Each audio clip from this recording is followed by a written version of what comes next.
একজন single mother তার মেয়েকে নিয়ে নতুন শহরে চলে আসে এবং একটি ফ্ল্যাটে ওঠে। একদিন রাস্তা থেকে হঠাৎ করেই তার মেয়েটা হারিয়ে যায়। মহিলাটি তার মেয়েকে পাগলের মতো খুঁজে বেড়ায়। পুলিশে কমপ্লেন করে। পুলিশ এবং মহিলা দুজনেই একসাথে সেই বাচ্চা মেয়েটিকে খুঁজতে থাকে, কিন্তু সেই ইনভেস্টিগেশনে বেরিয়ে আসে ভয়ঙ্কর কিছু রহস্য, যেখানে 14 বছর আগের খুনের রহস্য বের হয়ে আসে। কি ছিল সেই ভয়ঙ্কর রহস্য সেটাই দেখানো হবে আজকের গল্পে।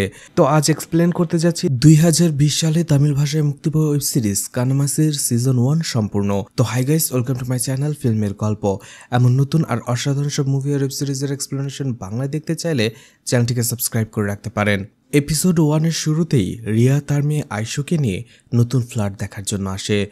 ব্রোকার তাদের বলতে থাকে, আপনাদের ফ্ল্যাটটা 9th ফ্লোরে, আশা করি ফ্ল্যাটটা আপনাদের খুবই ভালো লাগবে।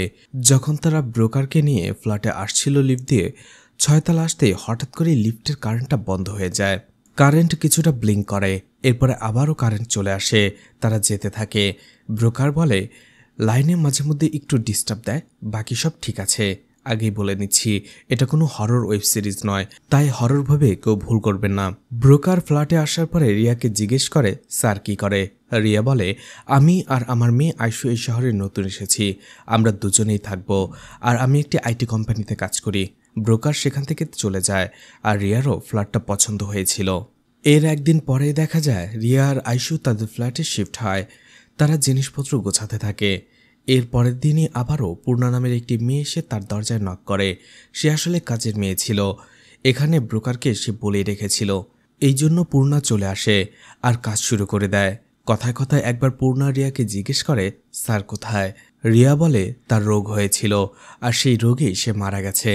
আমি আর আমার মেয়েকে নিয়ে একাই থাকি। পূর্ণা বলে, ম্যাডাম আপনি কোনো টেনশন করবেন না, এখন থেকে আমি আছি, আমি আয়শুকে সবসময় দেখে রাখবো। এরপরেই রিয়া আর আয়শু মার্কেটে যেতে শুরু করে। তারা যখন লিফট দিয়ে নামছিল, একজন বৃদ্ধ মহিলাও তাদের সাথে লিফটে আসে। একই রকমভাবে আবারও 6th ফ্লোরে আসার পরেই লিফটটা বন্ধ হয়ে যায়। কারেন্টটা ব্লিঙ্ক করতে থাকে। লিফটের দরজা খুলে যায়। আয়শু উকি মারতে গেলে বৃদ্ধ মহিলাটাকে টেনে ভেতরে নিয়ে আসে, আর রিয়াকে বলে, বাচ্চাকে সামলে রেখো। সুপারমার্কেটের ভেতরে দাঁড়িয়ে রিয়া ব্রোকারের সাথে এগ্রিমেন্টের ব্যাপার নিয়ে ফোনে কথা বলছিল। এই ভাগে আয়শু কিছুটা দূরে চলে যায়। সে একটি চকলেট নিতে চাইছিল, কিন্তু পারছিল না। সেখানে একজন লোক চলে আসে আর আয়শুকে সেই চকলেটটা দিয়ে দেয়। ফোন রাখার পরে রিয়া আয়শুকে খুঁজতে থাকে। সে দেখতে পায় আয়শু সেই লোকটির সাথে খেলা করছে। তারপরও রিয়ার একটু সন্দেহ হয়। রিয়া আয়শুকে নিয়ে সেখান থেকে চলে আসে, আবারও কিছু কেনাকাটা করতে থাকে। ঠিক তখনই একটা লাল বল রিয়ার পায়ে আসে। রিয়া দেখতে পায় সামনে একটি মেয়ে দাঁড়িয়ে আছে। রিয়া খুশি হয়ে বলটা আবার তাকে ফেরত দেয়, কিন্তু মেয়েটা এইভাবে কয়েকবার করতে থাকে। এটা রিয়ার ভালো লাগে না। রিয়া আয়শুকে নিয়ে সেখান থেকে চলে আসে, কিন্তু তখনই সে আওয়াজ পায় কিছু একটা পড়ার। উকি মেরে দেখতে পায় সেখানে অনেকগুলো জিনিস পড়েছিল। রিয়ার ভালো লাগে না জিনিসটা। সে আয়শুকে নিয়ে সেখান থেকে চলে আসে। এছাড়া সুপারমার্কেটে সে আর সেই মেয়েটিকেও দেখতে পায় না। এরপরে যখন তারা আবারও তাদের ফ্ল্যাটে যাবে এবং লিফটে ওঠার জন্য রেডি হয়, তখনই আয়শু লিফটে উঠে গেলেও রিয়া উঠতে গেলেই তার হাত থেকে ব্যাগটা ছিঁড়ে কিছু জিনিস নিচে পড়ে যায়। সেগুলো সে ওঠাতে থাকে এবং আয়শুকে বলে বের হয়ে আসতে, কিন্তু আয়শু কোনোভাবে বের হয়ে আসছিল না।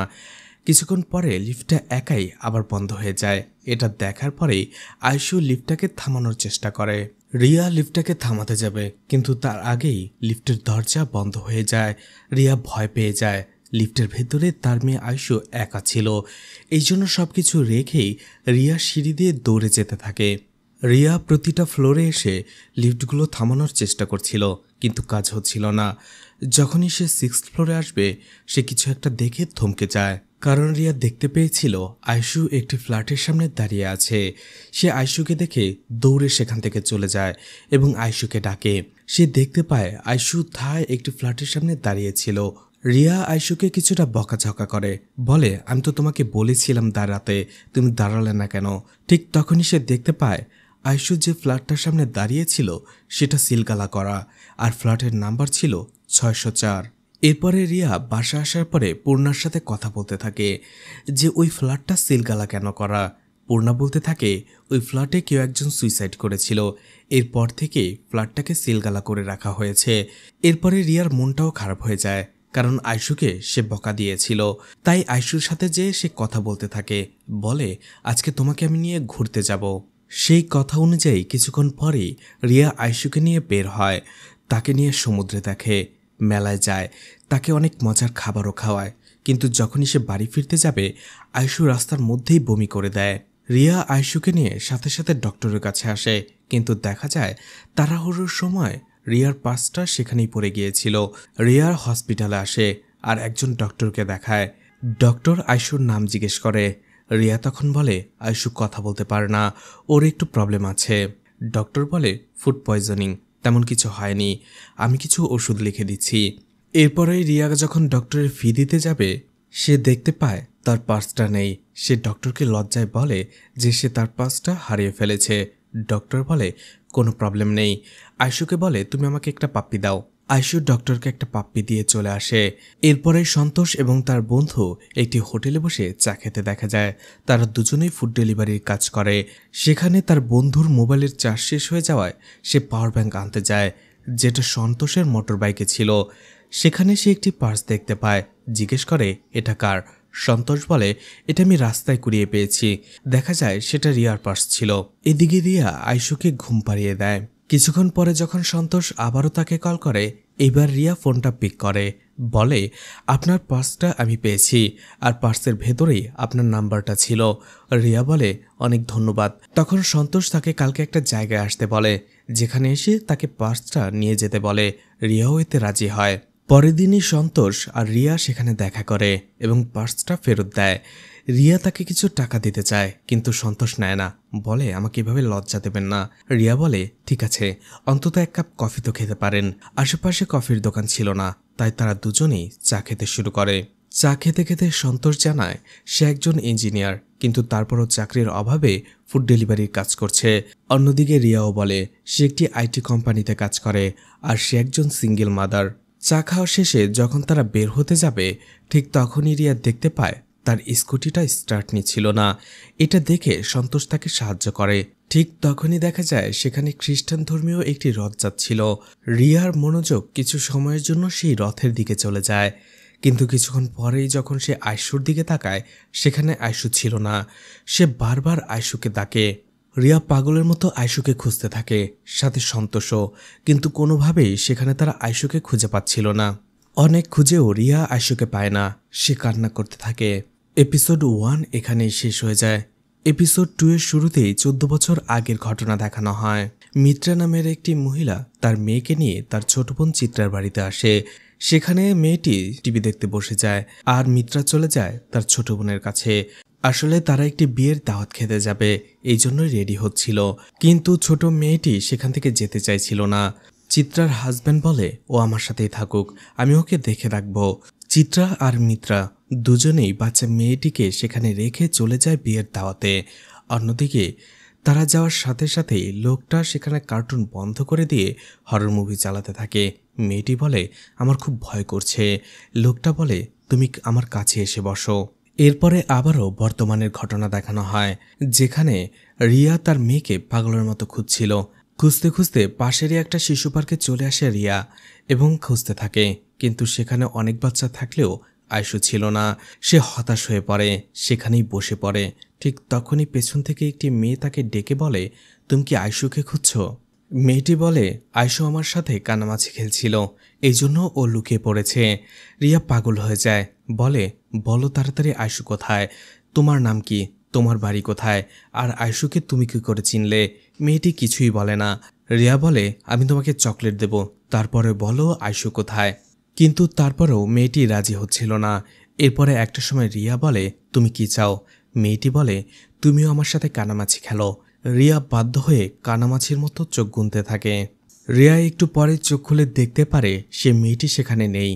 বাধ্য হয়ে রিয়া এবং সন্তোষ থানায় চলে আসে, তাদের সাথে পূর্ণাও ছিল। পুলিশ অফিসার বিবেককে তারা সব ঘটনা খুলে বলে যে আয়শু কিভাবে মিসিং হয়েছে। এছাড়া রিয়া পার্কের সেই মেয়েটার ঘটনাও বলে। বিবেক সেই মেয়েটির ঠিকানা জিজ্ঞেস করে, কিন্তু রিয়া বলে সেই মেয়েটির কোনো ঠিকানা নাম কিছুই সে জানে না। মিসিং রিপোর্ট লেখানোর পরে তারা ফিরে চলে আসে। রিয়া বসে কাঁদতে থাকে। তখনই তার হাজবেন্ডের কথা তার মনে পড়ে। তার হাজবেন্ড একবার তাকে বলেছিল কোনো কিছু হারিয়ে গেলে উত্তেজিত হয়ে খোঁজার চাইতে বরং শান্ত হয়ে মনোযোগ দিয়ে বোঝার চেষ্টা করা উচিত যে জিনিসটা সে কোথায় হারিয়েছে, কিভাবে হারিয়েছে। তাহলে সমস্যাটা অনেকটাই সমাধান হয়ে যায়।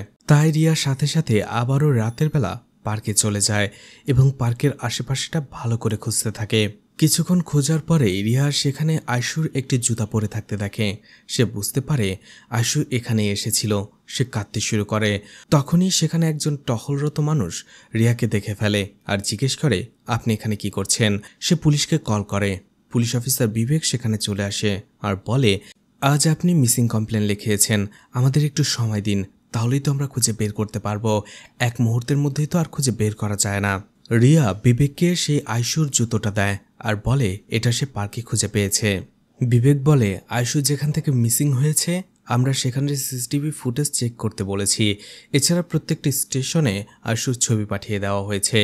একটু সময় দিতে হবে, না হলে আমরা ওকে খুঁজে বের করব কি করে। রিয়া বলে, আমার তো মনে হয় পার্কে সেই মেয়েটি আয়শুকে মিসিং করেছে। বিবেক একটু রেগে যায়, বলে, বলুন মেয়েটির নাম কি? আপনি মেয়েটির ব্যাপারে কিছুই বলতে পারছেন না, তাহলে আমরা খুঁজব কি করে? ঠিক আছে, আমি আশেপাশে পুকুর ডোবা সহ হসপিটালগুলোতে খোঁজ নিতে বলছি।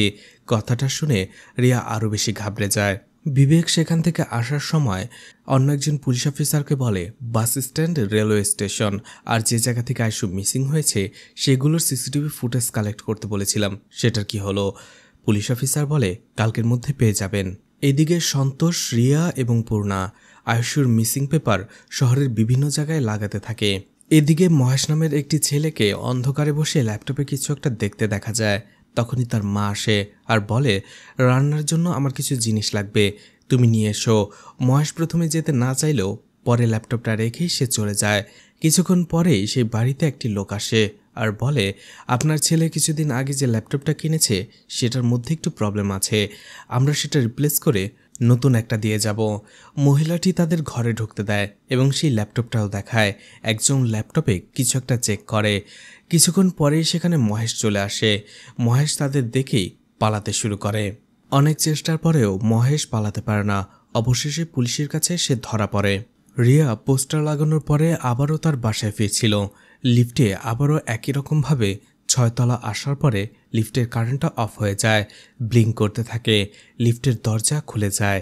তখনই লিফটের দরজার সামনে লাল বলটি সে দেখতে পায়, যেটা সে সুপারমার্কেটে সেই মেয়েটির কাছে দেখেছিল। তার কিছুটা সন্দেহ হয়। একটা সময় সে আবারও সেই ফ্ল্যাটের সামনে চলে আসে, 604। সেখানে থেকে ফিরে আসতেই যাবে, তখনই ভেতর থেকে একটি ছোট্ট মেয়ের কান্নার আওয়াজ শুনতে পায়। বুঝতে পারে এটা আয়শুর কান্নার আওয়াজ। সে দরজা খোলার চেষ্টা করে, না পেরে সেখানে থাকা একটা সিলিন্ডার দিয়ে দরজার তালাটা সে ভেঙে ফেলে। ফ্ল্যাটের ভেতরে ঢুকে যায়। সেখানে ভালো করে দেখার পরে সেখানে সে একটি ফ্যামিলি ফটো দেখতে পায়। এছাড়া ছোট্ট একটি মেয়ের ছবি দেখতে পায়, যে মেয়েটিকে সে পার্কে এবং সুপার শপে দেখেছিল। এখানেই এপিসোড 2 শেষ হয়ে যায়। এপিসোড 3 শুরুতেই আবারও 14 বছর আগের ঘটনা দেখানো হয়, যেখানে চিত্রার হাজবেন্ড বাচ্চা মেয়েটির সাথে খেলছিল। এটা দেখে চিত্রা আর মিত্রা গল্প করতে থাকে। মিত্রা বলে, তোমার হাজবেন্ড বাচ্চাদের সাথে সময় কাটাতে অনেক বেশি পছন্দ করে, তোমার নিজের একটা বেবি হলে সে অনেক খুশি হবে। তখন চিত্রা একটু হতাশ হয়ে যায়, বলে সেটা হয়তো হবে না, কারণ আমাদের মধ্যে সব ঠিকঠাক হলেও আসলে কিছুই ঠিকঠাক নেই, আমার আর ওর মধ্যে কিছুই হয় না। তখনই মিত্রা বলে, তুমি সবসময় ম্যাডামের মতো থাকো, তাহলে কি করে হবে? আজকে তুমি আমার সাথে শপিং মলে যাবে, আমি তোমাকে কয়েকটা ড্রেস কিনে দেব, আর সেই ড্রেসগুলো পরেই রাতের বেলা তুমি তোমার হাজবেন্ডের সামনে যাবে। আসলে সব পুরুষেরই কিছু একটা উইকনেস থাকে। এদিকে মেয়েটির হাতের ভেতরে কিছুটা সস পড়ে গিয়েছিল, সেটা ধোয়ার জন্যই লোকটা মেয়েটিকে ওয়াশরুমে নিয়ে যায় এবং নিজে ধুয়ে দিতে থাকে। কিন্তু একটা সময় বাজে ইন্টেনশন নিয়ে বাচ্চা মেয়েটির হাতে স্পর্শ করতে থাকে লোকটা এবং ওয়াশরুমের দরজা চাপিয়ে দেয়। সিন কাট হয়ে যায়। কয়েক বছর আগের ঘটনা দেখানো হয়, যেখানে সন্তোষ তার বন্ধুর সাথে কথা বলতে বলতে বাইক নিয়ে ফুড ডেলিভারি করতে চাচ্ছিল, কিন্তু তখনই হুট করে তার বাইকের সামনে একটি বাচ্চা মেয়ে চলে আসে আর মেয়েটিকে সে অ্যাক্সিডেন্ট করে ফেলে। লোকগুলো তাকে বলছিল যে সন্তোষকে ধরার জন্য, এতে সন্তোষ ভয় পেয়ে যায় আর বাইকটা নিয়ে সে সেখান থেকে চলে আসে, অর্থাৎ পালিয়ে আসে। এত বছর পরেও সেই ঘটনাটা ভুলতে পারেনি সন্তোষ। সন্তোষ বলে, আমার সেদিন ওইভাবে পালিয়ে আসা উচিত হয়নি। আমার উচিত ছিল মেয়েটাকে হসপিটালে নিয়ে যাওয়া। মেয়েটা কি হয়েছে, মেয়েটা কি আদৌ বেঁচে আছে কিনা আমি সেটাও জানি না। সেই অপরাধ বোধটা এখন আমার ভেতর থেকে যায়নি। তখনই পূর্ণা সন্তোষকে কল করে আর বলে, ম্যাডাম একটি ফ্ল্যাটের দরজা ভেঙে ফ্ল্যাটে ঢুকে গেছে। এটা শুনে সন্তোষ তাড়াতাড়ি সেখান থেকে আসতে শুরু করে, কিন্তু তার বন্ধু বলে, তুমি কেন বারবার ঝামেলায় জড়াচ্ছ? সন্তোষ বলে, সেই মেয়েটার ঘটনা এখন আমি ভুলতে পারিনি, তাই আমি আয়ুষকে খোঁজার জন্য প্রাণপণ চেষ্টা করে যাব। সন্তোষ সেখানে আসলে রিয়া তাকে বলে, এই সেই মেয়ে যাকে আমি পার্কে দেখেছিলাম, যে আয়ুষর কথা বলেছিল। ওর নাম মাঞ্জু, আর ওর ফ্ল্যাট নিচেই 6 তলায়। আমি শুধুমাত্র ওর ছবিটা পেয়েছি। রিয়া বলে, মাঞ্জুকে খুঁজে বের করতে পারলেই আমরা আয়ুষকে খুঁজে পেয়ে যাব। তখনই সেখানে পুলিশ চলে আসে। পুলিশ অফিসার বিবেক এসে রিয়াকে ধমকাতে থাকে, বলে, আপনি কেন না বলে তালা ভেঙে একটি ফ্ল্যাটে ঢুকেছেন? এটা একটা ক্রাইম। রিয়া বলে, সেই ফ্ল্যাটে কেউ থাকে না, আর সেই ফ্ল্যাট থেকে আমি একটি মেয়ের কান্নার আওয়াজ পেয়েছি। আর আপনারা এই মেয়ে মাঞ্জুকে খুঁজে বের করুন, তাহলে আমি আয়ুষকে খুঁজে পেয়ে যাব। ছবিটা দেখার পরেই পাশে থাকা একজন পুলিশ অফিসার বলে, স্যার, মেয়েটাকে আমি চিনি, আর এই মেয়েটাকে খুঁজে বের করা যাবে না। বিবেক বলে, কেন? সেই পুলিশ অফিসার বলে, মেয়েটা 14 বছর আগেই নিখোঁজ হয়ে গেছে। তার বাবা পুলিশে একটি ডায়েরি করেছিল। আমি রেকর্ড রুমে এই মেয়েটির ফাইল দেখেছি, আর সেখানেই মেয়েটির ছবি আমি দেখতে পেয়েছিলাম। বিবেক জিজ্ঞেস করে, সেই কেসটি অর্থাৎ মাঞ্জুর কেসটা কে ডিল করছিল? সেই পুলিশ অফিসার বলে, পুলিশ অফিসার লুথার স্বামী, কিন্তু সে একটি অ্যাক্সিডেন্টে মারা গিয়েছে। তখনই রিয়া আরও বেশি অবাক হয়ে যায়। 14 বছর আগের মিসিং হওয়া মেয়েটি তার সাথে কিভাবে দেখা করলো, সে কিভাবে আসলো? বিবেক বলে, আপনার মানসিক সমস্যা আছে, আপনাকে ডাক্তার দেখানো দরকার। 14 বছর আগে মিসিং হওয়া মেয়েটি কিভাবে পার্কে আসলো? পুলিশ অফিসার সেখান থেকে চলে যায়। রিয়া কাঁদতে থাকে আর বলে, আমার কথা বিশ্বাস করো। সন্তোষ বলে, আপনি যেটা বলছেন সেটা বিশ্বাস করার মতো নয়, কেউ বিশ্বাস করবে না। তারপরও সন্তোষ বলে, এই মাঞ্জুকে খুঁজে বের করার চেষ্টা করব। পুলিশ অফিসার লুথার স্বামী হয়তো মারা গেছে, কিন্তু যে এই কেসটা লিখেছিল সেই রাইটারকে আমাদের খুঁজে বের করা দরকার। অবশেষে সন্তোষ সেই রাইটারকে খুঁজে বের করে ফেলে। সন্তোষ আর রিয়া সেই রাইটারের সাথে কথা বলে। সেই রাইটার বলে, লুথার স্বামী স্যার মারা যাওয়ার পরে আমারও সেই থানায় কাজ করার আর ইচ্ছে জাগেনি। আমি সেখান থেকে ট্রান্সফার নিয়ে চলে আসি। সেই রাইটারের কাছ থেকে রিয়া এবং সন্তোষ ইন্সপেক্টর লুথার স্বামীর ঠিকানাটা নিয়ে নেয়। সেখানে তারা দেখা করতে আসে। ইন্সপেক্টর লুথার স্বামীর মেয়ে এবং ওয়াইফ এখনো ছিল। সেই কেসের ব্যাপারে জিজ্ঞেস করলে মেয়েটি বলতে শুরু করে, তাদের সবকিছু ঠিকঠাকই ছিল। তার যখন 5 বছর চেন্নাই থেকে এই জায়গায় ট্রান্সফার হয়ে আসে, কিন্তু এই জায়গা আসার পরেই একটি মার্ডার কেস নিয়ে সে একেবারেই চিন্তিত হয়ে পড়ে। লুথার স্বামীর স্ত্রী বলে, একটি ফ্যামিলি মার্ডার কেস নিয়ে সে সবসময় টেনশনে থাকতো। সে তার স্টাডি রুমে সবসময় বসে থাকতো, টিভিতে কিছু একটা দেখতো। কি ভাবতো কিছুই বুঝতাম না। একদিন আমার মেয়ের বার্থডেতে সে আমাদের বাইরে খাবার খেতে নিয়ে যায়। সবকিছু ঠিকঠাকই ছিল, কিন্তু যখনই আমরা খাবার খাচ্ছিলাম ঠিক তখনই কারো একটা কল আসে। সে কলটাও ধরতে বাইরে চলে যায়। কথা বলে আসার পরে তাকে অনেক টেনশনে দেখাচ্ছিল। সেই দিন রাতে বৃষ্টি হচ্ছিল, কিন্তু হঠাৎ করে মাঝরাতে 11টা বাজে উঠে সে কোথাও চলে যেতে শুরু করে। আমি তাকে জিজ্ঞেস করিনি সে কোথায় যাচ্ছে বা কখন ফিরবে, কিন্তু এরপরে সে আর কোনোদিন ফিরে আসেনি। 4 দিন পরে তার লাশ পাওয়া যায়। তার মৃত্যুটা কি খুন নাকি কোনো অ্যাক্সিডেন্ট পুলিশ এখনও খুঁজে বের করতে পারেনি। লুথার স্বামীর স্টাডি রুমটা তারা ভালো করে দেখে, কিন্তু সেখানে তেমন কোনো প্রমাণই খুঁজে পায় না। তখনই লুথার স্বামীর মেয়ে একটি বক্স নিয়ে আসে আর বলে, রাইটার কুমার আঙ্কেল এই বক্সটা আপনাদের দিতে বলেছে। আপনারা যে কেসের কথা বলছেন এই কেসের সব কিছু ডিটেলস একটার ভেতরে আছে। সেই এভিডেন্স বক্সে তারা একটি ক্যামেরা দেখতে পায়। সেই ক্যামেরাটা টিভিতে অন করে, যেখানে একটি লোক বলছিল আমাদের ঘরের নতুন মেহমান আসতে যাচ্ছে। সেখানে কিছুদিন পরেই তার একটি মেয়ে হয়। তার 2 ছেলে মেয়ে, ভানু এবং মঞ্জু। দেখতে দেখতেই মঞ্জু কিছুটা বড় হয়ে যায়। তারা সুখী পরিবার ছিল, তাদের জীবনটা সুখেই কাটছিল। কিছুদিন পরেই মঞ্জুর বার্থডে উপলক্ষে তারা ছোট একটা পার্টির আয়োজন করে। সেখানে মঞ্জুর বাবার কিছু বন্ধু এবং তার মায়ের কিছু পরিচিত লোক আসে। সেখানে তারা কেক কাটে। একটার সময় মঞ্জুর বাবার বন্ধুরা ড্রিঙ্কস করতে চায়। ভানু কিছুটা মানসিক প্রতিবন্ধী ছিল। সে সেই ক্যামেরাটা নিয়ে পার্টির বিভিন্ন জায়গায় ঘুরে বেড়াচ্ছিল, যেখানে মাঞ্জু তার বন্ধুদের সাথে লুকোচুরি খেলছিল, আর একটা রুমে মাঞ্জুর বাবা আর তার বন্ধুদের সাথে ড্রিঙ্কস করছিল। একটা সময় ভানু সেই ক্যামেরাটা একটা রুমের খাটের নিচে রেখে চলে যায়। সেই রুমে কিছুক্ষণ পরে মাঞ্জু আসে। সে তার বাবার দেয়া উপহারটা খুঁজে বেড়াচ্ছিল, একটা বারবি ডল। তখনই সেই রুমে একটি লোক আসে আর বলে, তোমার কি বারবি ডল অনেক পছন্দ? মাঞ্জু বলে হ্যাঁ। লোকটা বলে, তুমি নিচে যেয়ে আমার জন্য অপেক্ষা করো, আমি তোমার জন্য অনেকগুলো বারবি ডল একসাথে নিয়ে আসবো। কথাটা শুনে মাঞ্জু খুশি হয়ে যায় এবং সে নিচে চলে যায়। এরপরেই ভিডিওটা কাট হয়ে যায়। এরপরের ভিডিওতেই আবারও দেবরাজকে দেখানো হয়, যে কান্না করছিল আর বলছিল, এই সব কিছু আমার দোষ। সেদিন যদি আমি ড্রিঙ্কস না করতাম, যদি আমি সজ্ঞানে থাকতাম, তাহলে এমনটা হতো না। সে ভানুর কাছে ক্ষমা চায়, বলে, তোমাকে সামনে রেখে আমি কিছুই করতে পারতাম না। এরপরেই সেখানে নিজের শ্বাস রোধ করে দেবরাজ সুইসাইড করে। এরপরে সেই এভিডেন্স বক্সে একটা অডিও রেকর্ড ছিল। রিয়া এবং সন্তোষ সেটা শুনতে থাকে। লুথার স্বামী বলছিল, রাত 11টা বাজে আমাকে কুমার স্বামী কল করে আর বলে দেবরাজের স্ত্রী এবং মেয়ে মিসিং। সে কমপ্লেন করেছে। আমরা সাথে সাথে অ্যাপার্টমেন্টে চলে যাই। দেবরাজ আমাকে বলতে শুরু করে, পার্টির শেষের দিকে আমি আর আমার কিছু বন্ধু একটি রুমে বসে গল্প করছিলাম। তখনই আমার স্ত্রী আমার কাছে আসে এবং বলে, মাঞ্জুকে খুঁজে পাওয়া যাচ্ছে না। আমি তাকে বলেছিলাম, মাঞ্জু নিচে যেয়ে খেলছে, যে দেখো। এরপর থেকে তারা দুজনেই আর ফিরে আসেনি।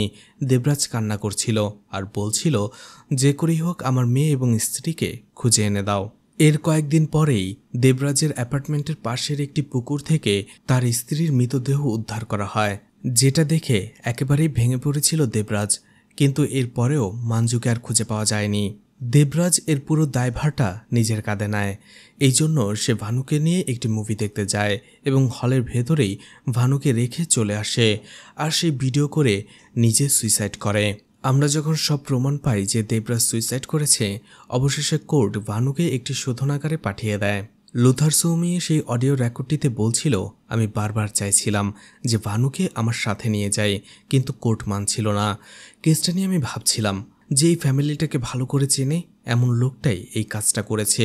সেই পার্টিতে যারা এসেছিল হয়তোবা তারাই এই কাজটা করেছে। দেবরাজের ক্যামেরার সেই ভিডিওটা আমি যখন দেখতে পাই, তখনই আমি সেই ভিডিওটা দেখি যে মাঞ্জুর রুমে একটি লোক এসেছিল, মাঞ্জুর সাথে কথা বলছিল বসে। ওই লোকটাই সেই সময় মাঞ্জুকে নিচে যেতে বলেছিল। আমার মনে হয় কাজটা সেই লোকটাই করেছে, কিন্তু তার মুখটা ভিডিওতে একবারও দেখা যায়নি, শুধুমাত্র তার ভয়েস এবং তার পা দেখা যাচ্ছিল। দেবরাজ যদি বেঁচে থাকতো, হয়তোবা তার ভয়েস শুনে লোকটাকে চিনতে পারত। বারবার আমি সেই ভিডিওটা দেখছিলাম যে একটা সুন্দর পরিবার কিভাবে নষ্ট হয়ে গেল, মাঞ্জু কোথায়, তার সাথে কি হয়েছে, আর মাঞ্জুর মায়ের সাথেই বা কি হয়েছিল। মাঞ্জুর মতো আমারও একটি মেয়ে আছে, তাই আমি চাইছিলাম যে করেই হোক মাঞ্জুকে উদ্ধার করার জন্য। বারবার কেস ফাইলগুলো আমি ভালো করে দেখছিলাম। এরপরে আমি যখন আমার ফ্যামিলিকে নিয়ে খাবার খেতে গিয়েছিলাম, তখন আমার কাছে একটি কল আসে। ভয়েসটা শুনেই আমি চিনতে পেরে যাই এটা সেই লোক, যে লোকটা সেদিন মাঞ্জুকে নিচে যেতে বলেছিল। লোকটা আমাকে বলেছিল একজন পুলিশ অফিসার হিসেবে নয়, একজন বাবা হিসেবে রাত 11টা বাজে তার সাথে দেখা করতে। সে যদি বাড়াবাড়ি কিছু করে তাহলে মাঞ্জুকে সে মেরে ফেলবে। এছাড়া সে আমার মেয়ে ক্রিস্টিয়ানার ব্যাপারেও সব কিছু বলে দিয়েছিল, সে কোন স্কুলে পড়ে, কখন বাড়িতে যায়, কখন বাসায় ফিরে। আমি খুব ভয় পেয়ে গিয়েছিলাম। আমি সিদ্ধান্ত নিয়েছিলাম সেই দিনই সেই নরপিচাসটাকে খুন করে ফেলবো। গান লোড করে নিয়ে আমি বাসা থেকে বের হয়ে যাই। এদিকে মহেশ নামের সেই ছেলেটিকে দেখানো হয়, যাকে থানায় নিয়ে এসে বসিয়ে রাখা হয়েছিল। বিবেক বলে, ল্যাপটপ থেকে কিছু পাওয়া গেছে? অন্য একজন পুলিশ অফিসার বলে, হ্যাঁ, চাইল্ড অ্যাবিউজের কিছু ভিডিও পাওয়া গেছে। মহেশ বলে, স্যার আমি কিছুই জানি না, আমার বন্ধুরা আমাকে একটি হোয়াটসঅ্যাপ গ্রুপে অ্যাড করেছিল, আমি সেখান থেকে এগুলো ডাউনলোড করেছি। তখনই বিবেকে তার ভাইয়ের অফিসার কল করে আর বলে, তুমি কি ছেলেটিকে ধরেছো? তার ল্যাপটপে কি কিছু পাওয়া গেছে? বিবেক সব খুলে বলে। তখন সেই অফিসার বলে, ঠিক আছে, ওর নামে কেস ফাইল করে দাও। যারা এই ধরনের চাইল্ড অ্যাবিউজের ভিডিও দেখে তারা কখনোই কোনো মেয়েকে নিজের বোনের চোখে দেখতে পারে না, ওরাই ভবিষ্যতে বড় বড় ক্রাইম করে। তোমার কি সেই খুনির কথা মনে ছিল যে 6 বছরের একটি বাচ্চা মেয়েকে রেপ করে খুন করে তাকে জ্বালিয়ে দিয়েছিল? এরপরে পুলিশ যখন প্রমাণ পেয়েছিল, তার ল্যাপটপে সে চাইল্ড অ্যাবিউজের ভিডিও পেয়েছিল। এদিকে সন্তোষ আর রিয়া তাদের অ্যাপার্টমেন্টে চলে আসে। সন্তোষ বলে, হয়তোবা লুথার স্বামী স্যার সেই খুনিটাকে খুঁজে বের করে ফেলেছিল, এই জন্য সে তাকে মেরে ফেলেছে, রিয়া বলে। আর সেই লোকটাই হয়তো ভানুর মাকেও খুন করে ফেলেছে।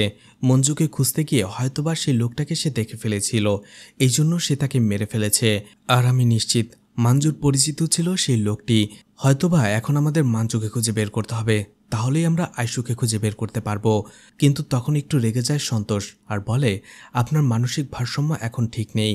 সেই মেয়েটা 14 বছর আগে নিখোঁজ হয়ে গেছে, তার সাথে আয়শুর মিসিং কেসের কোনো সম্পর্ক নেই। আপনি মঞ্জুকে খুঁজতে গিয়ে আয়শুর কথা ভুলে যাচ্ছেন। আমাদের মঞ্জুকে নয়, আয়শুকে খুঁজে বের করতে হবে।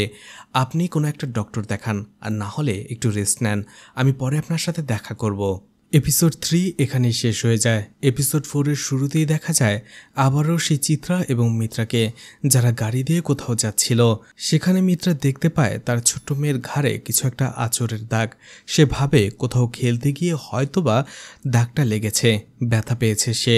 কিন্তু তারা কোনো অক্ষরও বুঝতে পারে না যে লোকটার কাছে তাদের ছোট্ট মেয়েটি তারা রেখে যাচ্ছে, সেই নরপিচাসে এই কাজটা করেছে।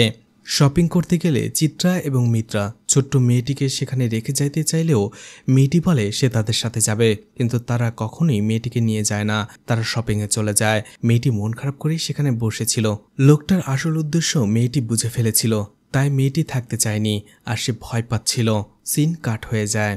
এদিকে পুলিশ অফিসার বিবেক আশেপাশ থেকে যত ধরনের প্রস্টিটিউট চালু রয়েছে, তাদের যে দালালগুলো রয়েছে তাদের সবাইকে ধরে নিয়ে আসতে বলে।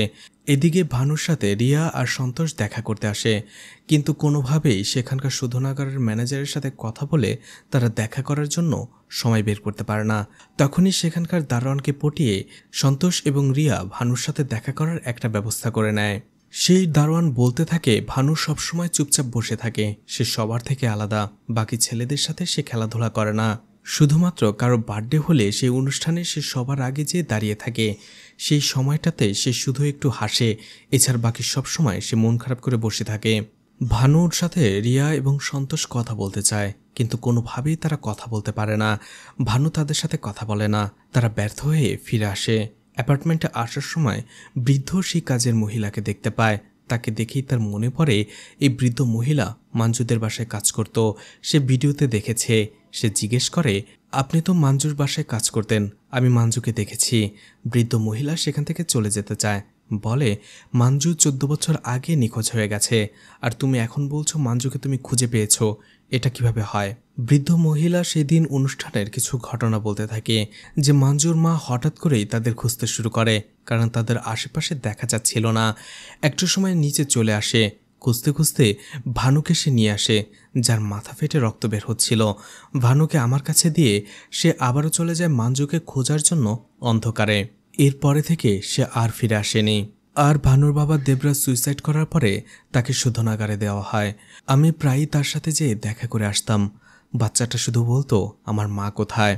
সবকিছু শোনার পরে রিয়া, সন্তোষ, বৃদ্ধ মহিলা এবং পূর্ণাকে বলে, তোমরা আবারও সেই শোধনাগারে যাবে, আর সেই বৃদ্ধ মহিলা কথা বলে ভানুকে এখানে নিয়ে আসতে বলবে।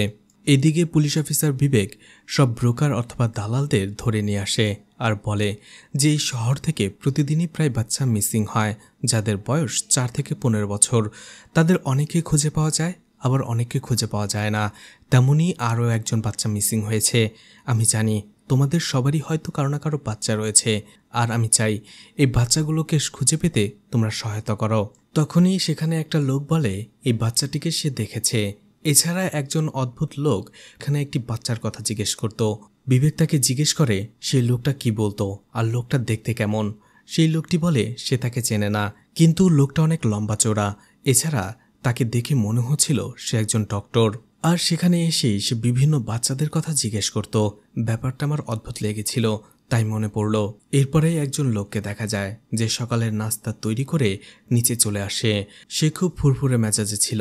সে নাস্তার একটি প্লেট তার ওয়াইফকে দিয়ে যায়, যে একটি চেয়ারে নিথরভাবে বসেছিল। অন্য একটি প্লেট সে একটি নিচে সুইমিং পুলে দেয়, যেখানে আয়শু ছিল।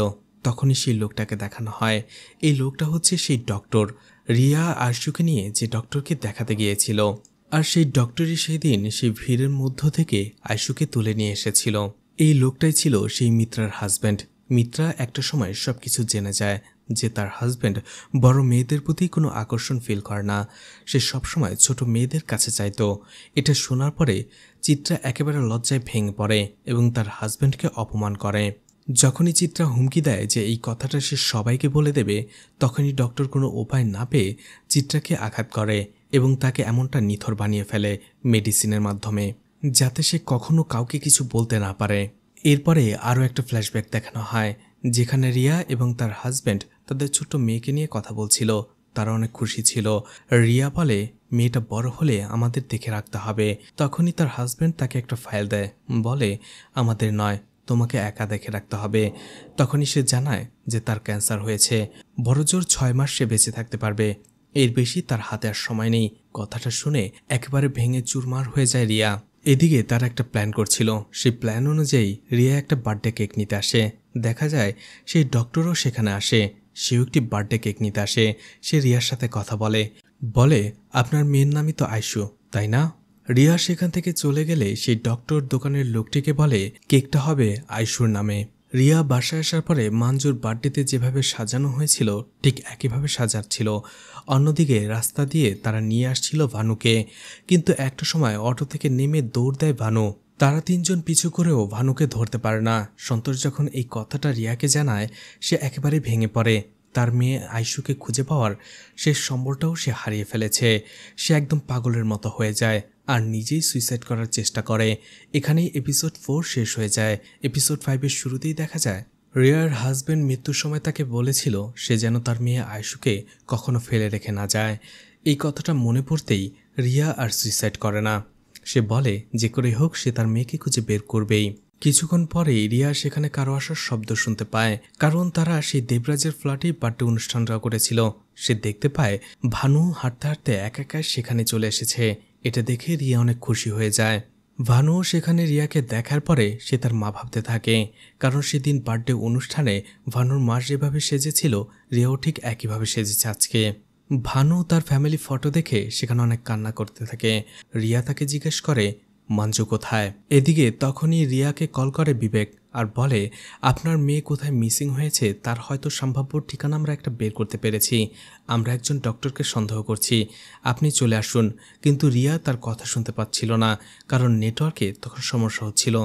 তখনই রিয়া দেখতে পায় ভানু সেখান থেকে বের হয়ে যাচ্ছে, তাই দ্রুত সে ফোনটা রেখে সেখান থেকে চলে যায় ভানুর পেছনে। ভানু শুধু রাস্তায় দৌড়াচ্ছিল আর রিয়া তার পেছনে দৌড়াচ্ছিল। এটা দেখে ফেলে সন্তোষের সেই বন্ধু। সে তাড়াতাড়ি সন্তোষকে কল করে আর বিষয়টা তাকে খুলে বলে। এরপরেই সেই ডক্টরকে দেখা যায় তার স্ত্রীকে সাজিয়ে বলে আয়শু নিচে তোমার জন্য অপেক্ষা করছে, চলো। দেখা যায় একটি টেবিলে সে কেক রেখেছে, আয়শুকেও অজ্ঞান করে সেখানে বসিয়ে রেখেছে। এরপরে সে তার স্ত্রীকেও সেখানে নিয়ে আসে। ডক্টর সেখানে কেক কাটতে যাবে, ঠিক তখনই সে শুনতে পায় তার গেটে কেউ ঢিল মারছে। সেটা ভানু ছিল, কিন্তু রিয়া তখনই সেখানে চলে আসে এবং ভানুকে নিয়ে চলে যায়। ডক্টর বাইরে বের হলে ভানুকে সে দেখতে পায় না, সে আবারও ভেতরে চলে যায়। অন্যদিকে রিয়া তখনই সেই পুলিশ অফিসারের কথা মনে পড়ে যে একজন ডক্টরের কথা বলছিল, যদিও সে পুরোপুরি কথাটা শুনতে পায়নি। আবার ভানু এই বাড়ির সামনে সেই ঢিল মারছে। রিয়ার সন্দেহটা বেড়ে যায়, তাই সে লুকিয়ে সেই বাড়িতে ঢুকে পড়ে। একটা সময় সেই রুমটাতে চলে আসে যেখানে কিছুক্ষণ আগেই আয়শু ছিল, কিন্তু সেখানে সে আয়শুকে দেখতে পায় না। কিন্তু আয়শুর নামের সেই কেকটা ছিল, যেটা দেখে সে বুঝতে পারে আয়শু এখানেই ছিল। সে ডক্টরের স্ত্রীকে জিজ্ঞেস করে আয়শু কোথায়, আমার মেয়ে কোথায়, কিন্তু সে তো কোনো কথাই বলতে পারছিল না, চুপচাপ বসেছিল। রিয়া যখন আয়শুকে খুঁজে না পেয়ে প্রচণ্ড কান্না করছিল, তখনই সেই মহিলা চোখের ইশারায় একটা দিক দেখিয়ে দেয়। রিয়া সেটা খেয়াল করে।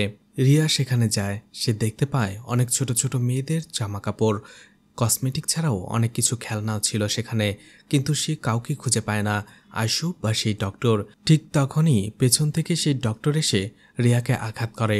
এরপরেই দেখা যায় রিয়াকে হাত পা বেঁধে সেই সুইমিং পুলে কিছুটা পানির ভেতরে ডুবিয়ে রেখেছে সেই ডক্টর।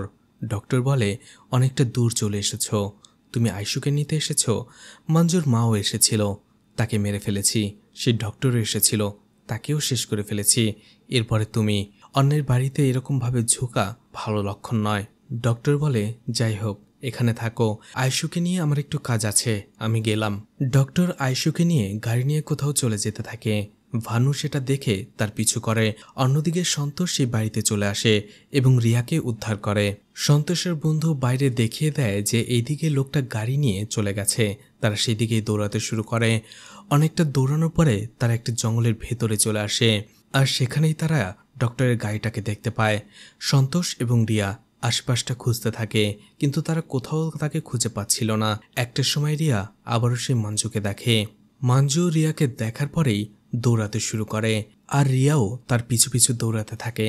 কিছুক্ষণ দৌড়ানোর পরে সে একটি পুরাতন বাড়ি দেখতে পায়। ধীরে ধীরে সেই বাড়িতে ঢুকে রিয়া। সেখানে ঢোকার পরে সে অবাক করার মতো একটি বিষয় দেখে।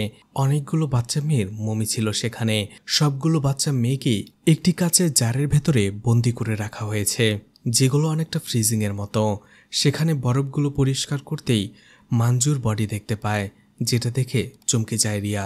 এছাড়াও সেখানে আরও কয়েকটি বাচ্চা মেয়ের বডি এভাবে ফ্রিজিং করে রাখা ছিল, যেটা দেখে প্রচণ্ড ভয় পেয়ে যায় রিয়া। কিন্তু সেখানে সে আয়শোকে খুঁজে পায় না। তখনই সে পাশের রুম থেকে কান্নার আওয়াজ শুনতে পায়। দৌড়ে সেখানে যায়। সে দেখতে পায় ডক্টর ভানুকে মারছে। সেখানে যে রিয়াদ বাধা দেয়, কিন্তু ডক্টর রিয়াকেও সেখানে মারতে শুরু করে। তখনই রিয়া দেখতে পায় ভানু আসলে আয়শুকে আগলে রেখেছিল, যাতে ডক্টর তাকে মেরে না ফেলে ফ্রিজিং করতে পারে। রিয়া কোনোভাবেই সেই ডক্টরের সাথে পেরে উঠছিল না। তখনই সেখানে সন্তোষ চলে আসে, ডক্টরের সাথে লড়াই করতে থাকে।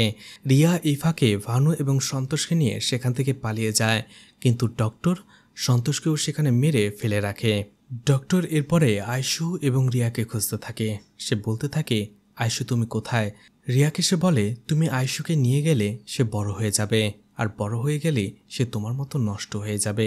তুমি নিজেকে দেখো, সামনে থেকে এবং পেছন থেকে তোমাকে দেখতে কতটা খারাপ লাগছে। তোমাকে দেখতে এতটাই বিচ্ছিরি লাগে যে তুমি আমার স্বপ্নেও ন্যাকেড হয়ে আসবে না। আর আমি চাই না তোমার মতো আয়শু হয়ে যাক। ছোট্ট মেয়েগুলো, ফুলের মতো মেয়েগুলো বড় হলে বিচ্ছিরি হয়ে যায়, আর আমি সেটা হতে দিতে চাই না। আমি তাদের জীবনের এই সুন্দর মুহূর্ত বন্ধ করে দিতে চাই, তাই তাদের আমি স্ট্যাচু বানিয়ে ফেলি। আমার এই পরীর দুনিয়াতে শুধুমাত্র ছোট্ট পরীরই জায়গা হবে, অন্য কোনো পরীর নয়। তাই তুমি আয়শুকে আমাকে দিয়ে দাও আর এখান থেকে চলে যাও। আমি তোমাকে কিছু বলবো না। রিয়াকে দেখা যায় সে আয়শুকে নিয়ে সেখানেই লুকিয়েছিল। সে প্রচণ্ড ভয় পাচ্ছিল, কিন্তু বুঝতে পারছিল এই নরপিচাসের হাত থেকে আয়শুকে যে করেই হোক বাঁচাতে হবে। তাই একটা সময় অতর্কিতভাবে সেই ডক্টর উপরে সে হামলা করে। তার কাঁটাযুক্ত একটি কাঠ দিয়ে সে ডক্টর উপরে বারবার আঘাত করতে থাকে, যার ফলে ডক্টর সেখানে লুটিয়ে পড়ে। আর এভাবেই রিয়া একের পর এক আঘাত করে ডক্টরকে সেখানেই মেরে ফেলে। তারপরও সে আঘাত করতেই থাকে, কারণ তার রাগ যেন থামছিলই না। অন্যদিকে ভানু এতদিনে মঞ্জুর বডিটাকে পেয়ে কাঁদতে থাকে। একটু পরেই পুলিশ সেখানে চলে আসে আর সব বাচ্চা মেয়েদের বডিগুলোকে উদ্ধার করে। আর এভাবেই সকল বাধা অতিক্রম করে রিয়া তার মেয়ে আয়শুকে উদ্ধার করেছিল। আসলে মঞ্জুর যে মেয়েটাকে রিয়া বারবার দেখছিল, সেটা ছিল মঞ্জুর আত্মা, যে তাকে বারবার ইঙ্গিত দিচ্ছিল যে এখানে ভয়ঙ্কর কিছু হচ্ছে, আর সেটা যেন সে খুঁজে বের করে।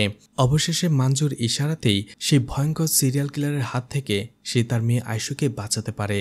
যদিও আমার কাছে মনে হয়েছে এই নরপিচার ডক্টরকে আরও নৃশংস মৃত্যু দেওয়া উচিত ছিল। তো ওয়েব সিরিজটি আপনাদের কেমন লেগেছে কমেন্ট করে জানাতে পারেন। ভিডিওটি ভালো লাগলে লাইক কমেন্ট শেয়ার করে পাশে থাকতে পারেন। এছাড়া ভিডিওটি ভালো লাগলে চ্যানেলটিকে সাবস্ক্রাইব করে রাখতে পারেন। আর নতুন ভিডিওর নোটিফিকেশন পেতে চাইলে বেল বাটনটি অন করে রাখতে পারেন। এছাড়া আমার ফেসবুক পেজ এবং ইনস্টাগ্রাম আইডিটি ফলো দিয়ে রাখতে পারেন। যে কোনো প্রয়োজনে সেখান থেকে আমার সাথে কন্ট্যাক্ট করতে পারেন। ভিডিওটি এতক্ষণ ধৈর্য ধরে দেখার জন্য ধন্যবাদ। পুরো ভিডিওতে কোথাও কোনো ভুল হলে ক্ষমাস্বরূপ দৃষ্টিতে দেখবেন আশা করি।